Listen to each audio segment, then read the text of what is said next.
I challenge anyone, including Democrats and Republicans, to read this book cover to cover.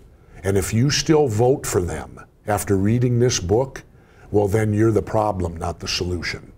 Because I don't know, when you read this book, how anyone could possibly vote for them with the corruption that we expose in this book.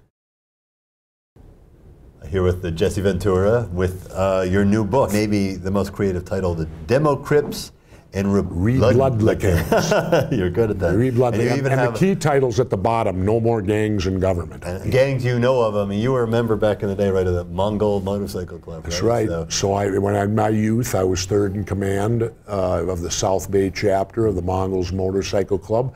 So I know gangs and I know political parties now. So what do the Mongols have in common with the Democrats and the Republicans? Everything.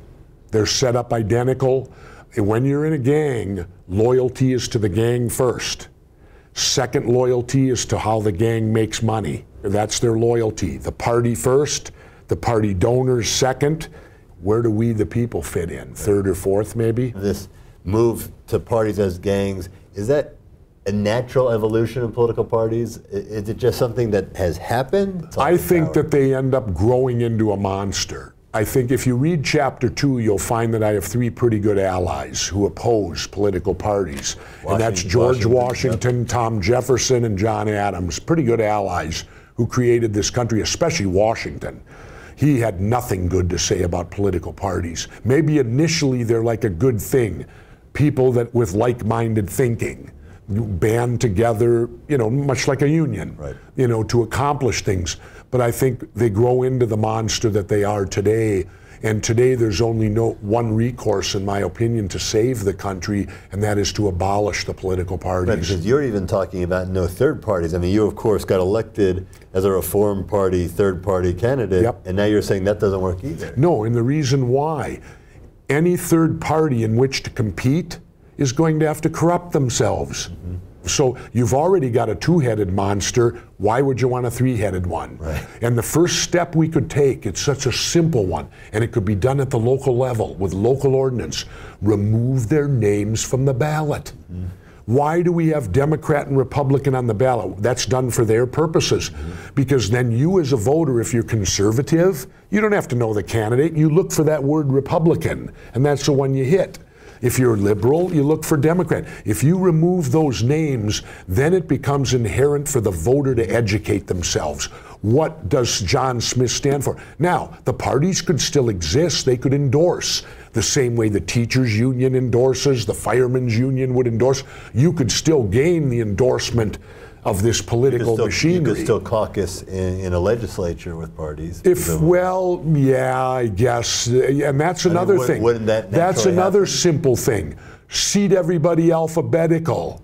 They don't do that, do they? It's one gang on one side of the aisle, the other gang on the other side of the aisle. Remove that. Seat everybody alphabetically. Do you see yourself running for office again? If a grassroots movement started in this country and they got me ballot access in all 50 states, and if they could guarantee me through the movement I could participate in the debates, I will run in 2016.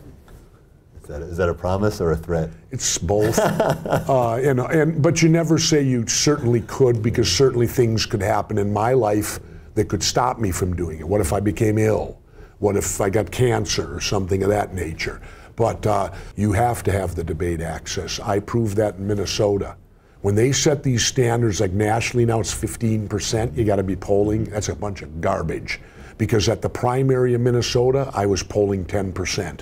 7 weeks later, I was the governor because I was allowed to debate. See, in Minnesota, you have major party status with 5%. So we had major party status. So 5% was the threshold.